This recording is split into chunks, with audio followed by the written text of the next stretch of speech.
Hello, welcome. How's everyone doing? Good? Yes. All right, awesome. Okay, we're going to start off with a couple questions right away. So by a show of hands, who here has eaten food in the last week? Oh, okay. So it seems like all of you in this room probably should care a little bit about my talk today. Next question, how many of you have cooked a meal in the past week? All right, a good amount of hands. That makes me feel good. It's just that the reason that I ask is because more often than not these days, the food that we consume was probably cooked or prepared by someone else.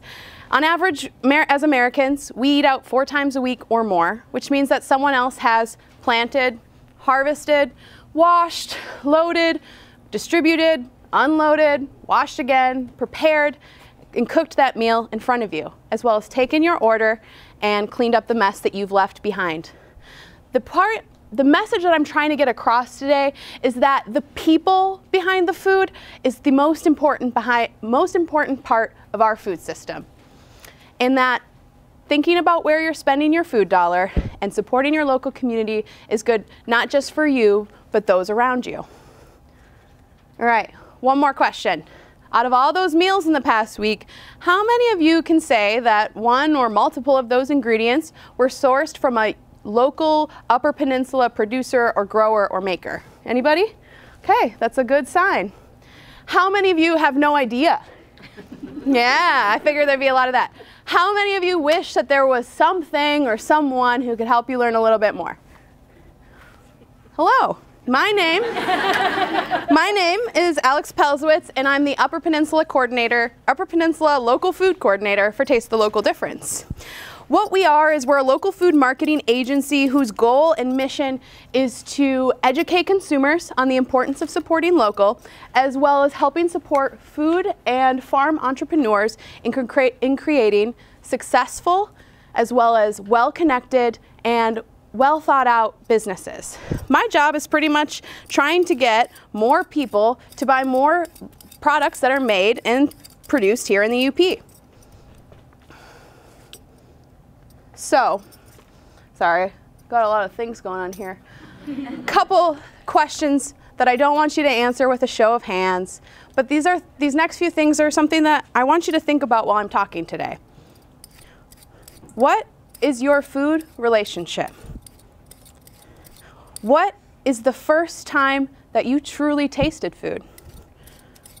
When in your life has there been a moment or a bite or a flavor or an experience that has truly connected you to the plate of food in front of you?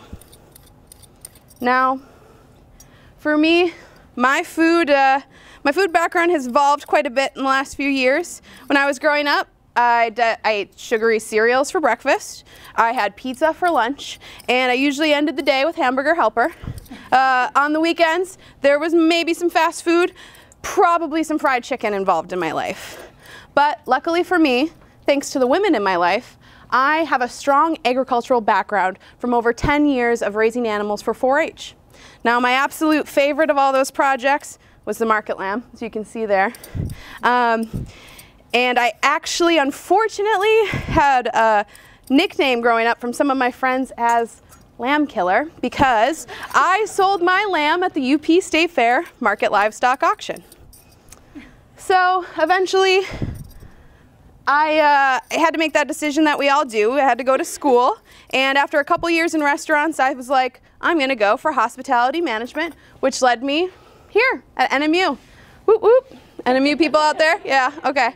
So in my time here, you know, I'd been working in restaurants for a really long time, and I was thinking that that's what I was going to do, maybe run a hotel.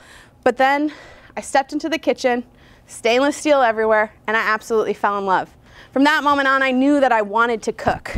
And luckily, my professor at the time, he heard, well, I mean, not luckily, he probably heard all day about my agricultural background, but he sent me to Rock River Farm, and there I learned I was inspired, I should say, by the owners to learn more about vegetable production, and they turned this livestock girl into a hoop house loving, potato picking machine. They also inspired me to learn more about a program called WWOOFing. For those of you that don't know what that is, it's the worldwide organization, or no, it's the worldwide opportunities in organic farming. So in that experience, I went to Sweden where I worked on a couple of weeks on an organic farm, and there I learned more about how the way that we eat impacts our environment than I ever had in a class or from a documentary. So eventually I had to come home, but I went straight to Seattle. For those of you, have probably heard there's a little bit of a farm-to-table movement there, and that's what I went there for. I had to turn this thing on. Sorry. I instantly fell in love with the endless farmers markets and the different restaurant opportunities. My first gig was at a farm-to-table restaurant that took employees like myself all over the Pacific Northwest, introducing us to the people who grew and produced the food that we were serving in the restaurant. For me, that was huge. So unique. I would go to my table and I would be able to tell them where those mushrooms were foraged, or that I was able to feed the flock that produced the sheep cheese in their salad today.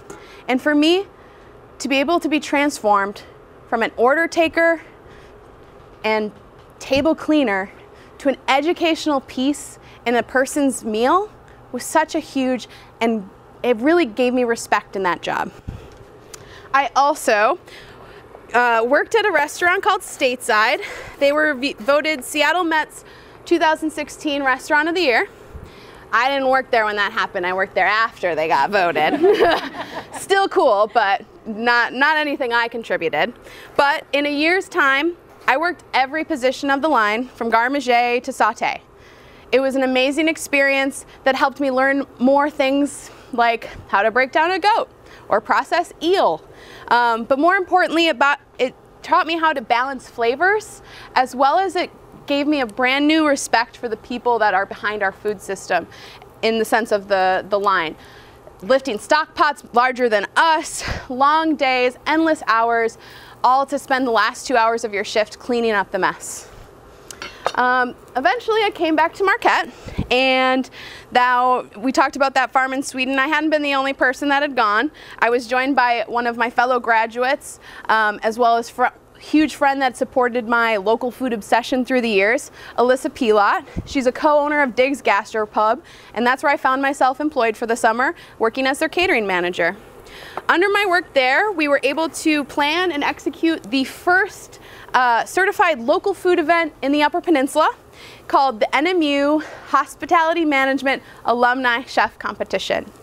I'm excited to announce we're now going into our 3rd year of that event, and that on average we've been able to source over 75% of our ingredients locally, as well as inject over $1,500 directly into the pockets of farmers here in the Marquette County area. All right, we got it. I turned it up really high so we could get to the good part, which is the smells. So obviously that job led me to taste the local difference, but it also led me back to Rock River Farm, where I'd fell in love with cutting potatoes. There I wanted to get the full experience, so I decided to spend the summer before that job building a tiny house so I could live directly on the farm. All right.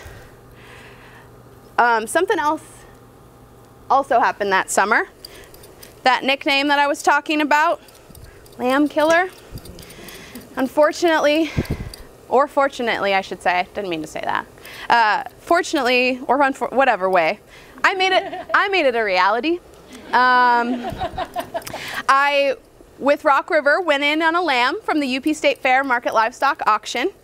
I took that lamb home, and with the guidance of Rowan, one of the owners of the farm, I learned how to slaughter, skin, gut, and process that animal. And I am not sharing that experience with you today because I think it's amazing or cool or exciting. I'm sharing that experience with you today because it's meaningful. It's the most memorable moment that I carry with me. I was able to not only support that girl who had gone through all the same motions that I had my entire life as a youth, but also be a part of the food and know its full story, from how it was raised and who had raised it to how it got to my freezer. And for me, that was an incredible experience. Now, these and of all kinds of different experiences that I've had in my life had led me to this passion that the people behind our food are the most important part. and it's driven me to learn more about those people. And I am a strong believer that a more localized food system is not only important, is important because it can not only change your own life, but the life of those around you. It can help lower risks in diabetes and heart disease. It could help increase access to healthy food to those in our communities. And most importantly, it can help create a culture where we respect those who pick, harvest, distribute, cook, and serve us our food. Now, one of the things that's cool is I get to support all the people I used to share a show ring with. And that's some of these people. Now, at Taste the Local Difference, we often all ask each other, what's your why? Like, what is it that's driving our work? You know, at the end of the day, it's a job, and we want to remember why we're doing what we do. And my coworkers, amazing, amazing individuals, they all always have really great answers like, you know, preserving the environment, supporting and building resilient communities, and helping with statewide and regional economic growth, which are huge for our area here in the UP. But I will admit, I very often get caught in my emotions, and I picture the full-grown adults in my life that, if left to their own devices, would live off chips, soda, and fried chicken. I picture the families that I know here in the UP that live over 45 minutes away from a grocery store. And that grocery store, even if there are local and healthy options, they're more expensive and they're much harder to find with aisles and aisles of colorful processed foods to choose from. My why for Taste the Local Difference is that it honestly allows me to have the ability to paint a different picture. I get to travel around talking about the things that I'm most passionate about, as well as helping educate those around me on why it's so important to support our local producers for multiple types of reasons. So, in case you want to find more of these people near you, I got a tool for that.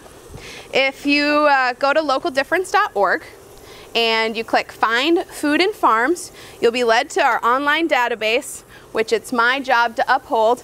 So if you have any problems or you see a missing farm, please let me know. But you can click Find Food and Farms and you'll be directly connected to farmers, producers, as well as restaurants and retailers in your area that are supporting local. I also up front here have the Northern Michigan, as well as I know there might be some students that are from the southern area, so I brought the Southern Guide with me as well. Please feel free to take one of those with you. There's great recipes, articles, and of course the listings of finding that food near you. Today, my talk didn't have a bunch of statistics or hard proven evidence or graphs to prove to you to start changing your eating habits instantaneously. For me, true change comes from sharing a story, comes from starting a conversation. Most of all, it comes from setting an example. I now, with Taste the Local Difference, have the ability and the honor to have that be part of my job. I get to travel around the UP talking with chefs and farmers about their stories, about their struggles, and about their successes.